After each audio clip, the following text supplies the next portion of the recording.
What's going on, guys? I'm Tothoro, coach of the Tacoma Tyranitars for Season 4 of the Reddit Battle League, and this is our Week 1 team builder versus the Atlanta Alterias, aka Drunk Potatoes 365 on Reddit, aka Patrick. It's a pretty cool guy. I've never seen him battle or battled him before, so I don't really know what to expect from him.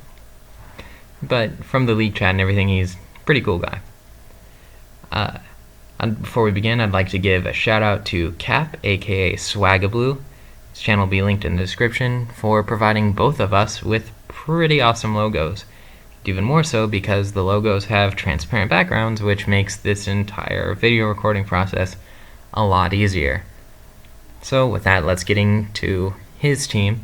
He has Mega Lopunny, which is one of the most threatening things in the entire league for my team, because not only do I have a compound fighting weakness, but the ghost types that I would normally use to counter that fighting type weakness aren't really going to be helping me because Mega Lopunny gets Scrappy. In addition to that, Mega Lopunny gets Facade, so I can't status him really without potentially letting him sweep.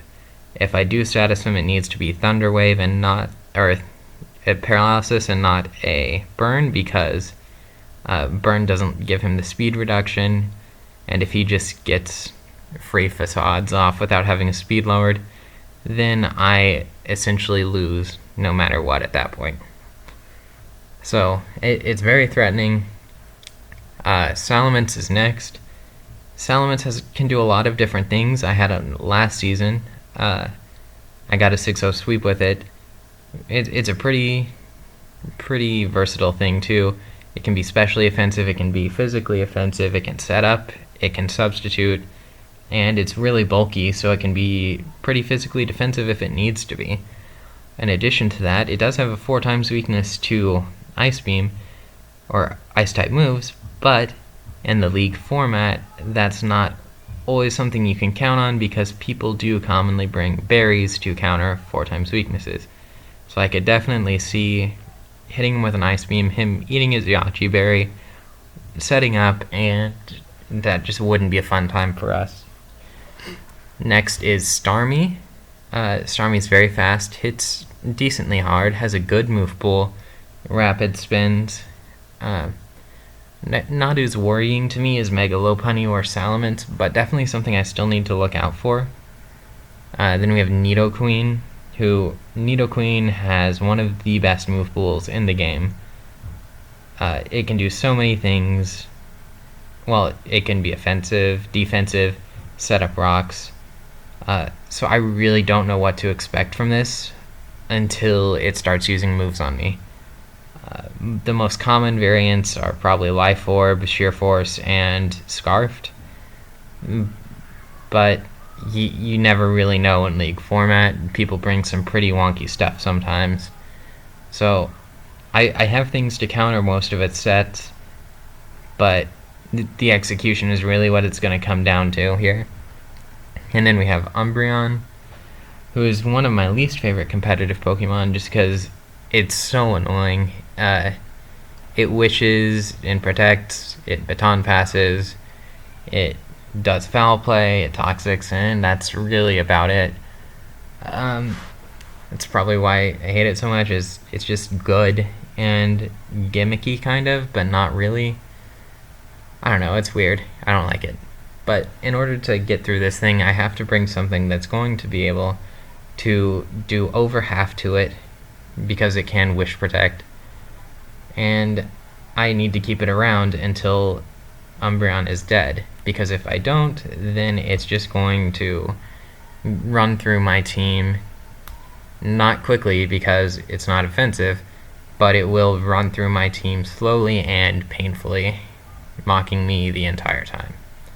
Then we have Rotom Heat, very good specially offensively, and gives him some nice Volt Switch initiative. Great stab combination. I actually almost picked it up myself. And it can also Will-O-Wisp things. I believe it gets Hex. I'm pretty sure it gets Hex. So that's a set it could run. Yeah. So it doesn't like rocks, which between this, Salamence, and Swallow means I'm going to be bringing rocks.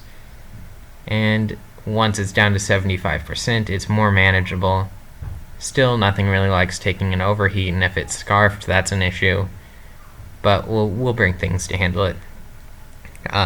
Next we have Dusclops, who is one of the bulkiest things in competitive Pokemon, especially when it brings Eviolite.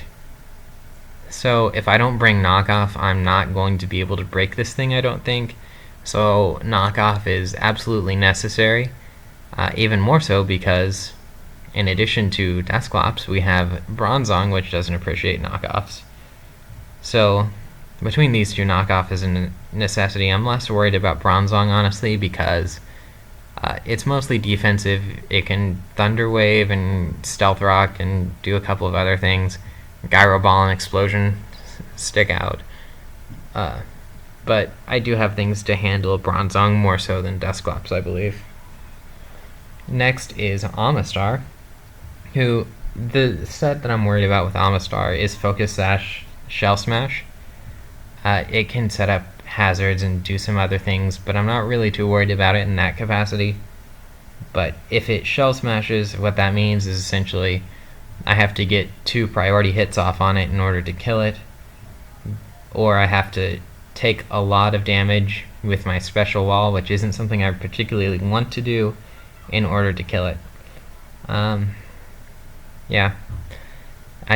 It's almost always Shell Smash when I see it competitively, and if I don't prepare for it and if I don't switch into a counter when I see it, then I'm going to potentially be swept by it, and that's obviously not something you ever want to happen in competitive Pokemon.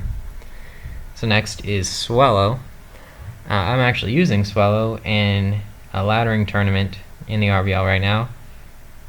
Most of what it does takes advantage of Guts, so it protects, gets its boost, then it U-turns, Brave Birds, Facade. Sometimes it brings Pursuit, which I think is an option because I have Ghost types on my team. There's also a variant of it that has Scrappy and Boom Burst, which again I could see happening because I have Ghosts on my team, and Scrappy is a very useful ability to him because of that. We have Mawile next. Mawile is very bulky, has Intimidate, it sets up Stealth Rocks, it has some very good stabs, but its offenses don't really let it take advantage of that as much as they could, since Mega Mawile is banned in the RBL. It's kind of unrelated, but yeah, Mawile, I'm not too worried about it defensively, but it can be pretty bulky. And then we have Whimsicott. Whimsicott is just annoying. It lives forever because it can substitute Leech Seed, Giga Drain, it has Prankster, it can status things. I don't enjoy playing against it, and yeah. So now we'll move on to the team that I brought for this. As you can see, I didn't bring any of my OU Mons. I didn't bring Tyranitar because he has Mega Lopunny for one. He has a lot of fighting coverage, like Salamence can get Brick Break, things like that Tyranitar just does not appreciate. Additionally, I didn't bring Sand at all because all of my Pokemon that take advantage of Sand do not enjoy fighting type moves, and he has probably the best fighting type Pokemon in League format on his team. So that's why I didn't bring Tyranitar or Sand. Gengar didn't come because I brought Jellicent as an offensive Jellicent variant instead of Gengar because I felt like the bulk would be more useful than the speed and the extra oomph, I guess, that Gengar brings. And Shaman, its offensive moves just didn't really match up super well against my opponent this week, so I opted to bring some other things instead. So what I did bring, by the way, let me know if you have issues reading this screen. I realize the top of it's a bit dark between the font and the green coloring. If that's an issue, I'll get it corrected for next week. So I did bring is offensive Jellicent, max HP and special attack. I didn't bother investing a ton into speed because it's a slow Pokemon. It's base 60. I think it just wouldn't be super useful for me. I did put 4 speed EVs in it just to speed creep anything he has at base 60, which I can't recall if he does have anything at base 60 off the top of my head.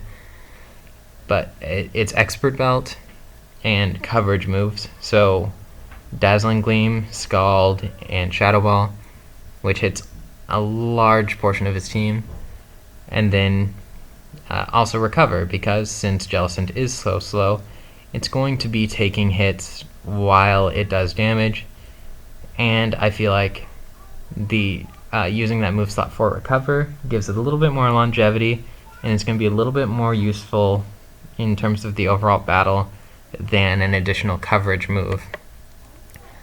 Its ability is Cursed Body, mostly for low punny, because if low punny high jump kicks me, hopefully it'll get that move disabled, and that'll let me recover up on it and take it out. Dazzling Gleam is a 2-hit KO with this set, so we'll see if that happens. Next we have Mr. Mime. Mr. Mime is Scarfed, and he has lots of speed, but he isn't absolutely completely speed invested. He outspeeds Mega Lopunny by 1 point with his set. I didn't see any need to invest more speed beyond that, so I didn't. I put the remaining speed EVs into HP, which I doubt will be useful, but you never really know going into these kinds of battles. Beyond that, he's max special attack, modest. He has his 2 stabs, Psychic and Dazzling Gleam, and Shadow Ball and Energy Ball. The only issue with this set is because of the Scarf, he can play around it, he can switch in and out, which, you always take that risk running something Scarfed, Specs, or Banded.